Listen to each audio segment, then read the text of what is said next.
Welcome to the 5-day challenge. Today is day 5, and I thank you guys for hanging with me all week. Today we're going to talk about something called emotional stress release. Who doesn't have stress, right? And we need to diffuse some of the stressors that are coming at us from so many directions. We've got family stress, we've got personal stress, we have stress with our clients, and what can we do about it? Well, we can't always change our immediate situation, but we can shift how we're allowing that to suck our energy down, how we're perceiving things. That we can shift, and we can free up more space in our energetic system to be able to have the capacity to be able to overcome and to be able to actually thrive in the midst of stressors that are bombarding us.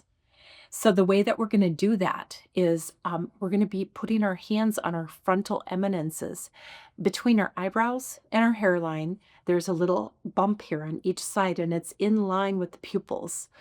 In Dr. Bennett's work, he was a chiropractor, actually an osteopath and chiropractor. He was in the 1930s. He coined these terms. They were Bennett reflexes, but they were later called neurovascular holding points by Dr. George Goodhart, who is the father of applied kinesiology. Anyhow, he correlated spots on the head that were related to the vascular system. And then he also tied in the Chinese medicine emotions. So there's specific emotions that go with all the different organs in the body. And that's something that I teach in my SK Master series. But the stomach points are primarily about stress, overwhelm, too much. Okay. So when we rub our hands together like this, we can kind of ramp up the electromagnetic field on the ends of our fingers. And then we place those lightly, super lightly, like butterfly touch, right on the frontal eminences.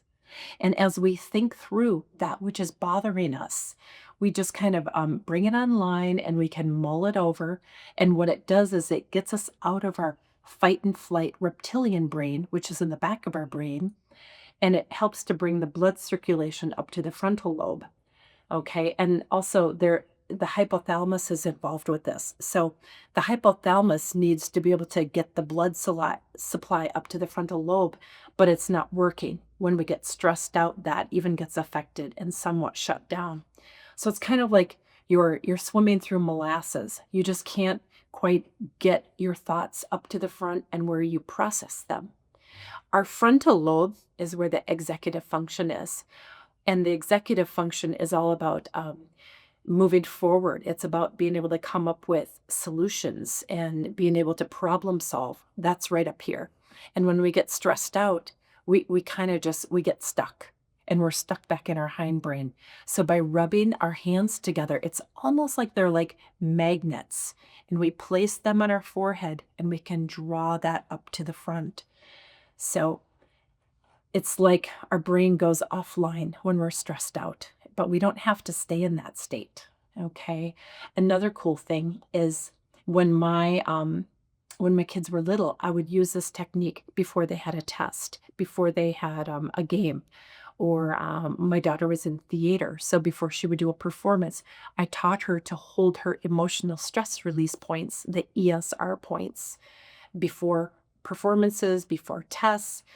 Anytime they came home from school and they felt discouraged, maybe they were getting a little bit left out, then I would just hold their ESR points or tell them to do it. I had one son that his stomach would get affected any day that it was a test day at school. He would get a stomach ache and he would get a headache right on his forehead or behind his eyes. And that was a stomach headache. And it was a response to the overwhelming stress that his little body was feeling. And some people even, now my son didn't have this, but some people even have their gastrointestinal system affected when they get really stressed out. It really hits us in our gut area, in our abdominal area. And you know how when we get stressed, a lot of times we find ourselves holding our own forehead in our hands, or sometimes holding our stomach. Even if we don't have a stomach ache, we're just so stressed out and we're holding our stomach or we're holding our head. It's interesting. It's like our body is intuitively just trying to self correct, knowing that we need a little bit of help in those areas. So they can be used for some of the different situations, like I said, also any things that are like from the past, things that are you're dealing with in the current, and things that are coming up in the future. Any of those events that feel like they're stressful for you, you can use this technique for. Okay. So lightly use the pads of the fingers. What I say is put it in the negative first and then switch it after you get kind of bored about like thinking about all the different negative aspects. Go ahead and shift it to the positive. Like, what is the outcome that you would like to see? Like, reframe it. And then just continue to hold those points while you're reframing it. And a lot of times you will get either a sigh or maybe a yawn, and that's a shift. That's a sign that there's been a shift in your emotions and in your energy system when you get that sigh or that yawn. And I say, even after you get that sigh sign, just still hang with it for a few more seconds. How long do you need to hold these? Oh, anywhere from 20 seconds to maybe up to like 5 minutes, depending if it's a really big, hard, challenging event. You might find yourself holding it longer. But some things you might put your hands on and just feel like something just lifted. Sort of like it can feel like the heavens parted and all the black storm clouds went away and the sun comes shining through.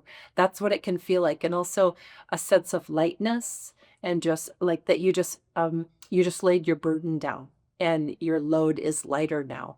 You still have a bit of a load, but it's not as heavy as it was before you did the technique.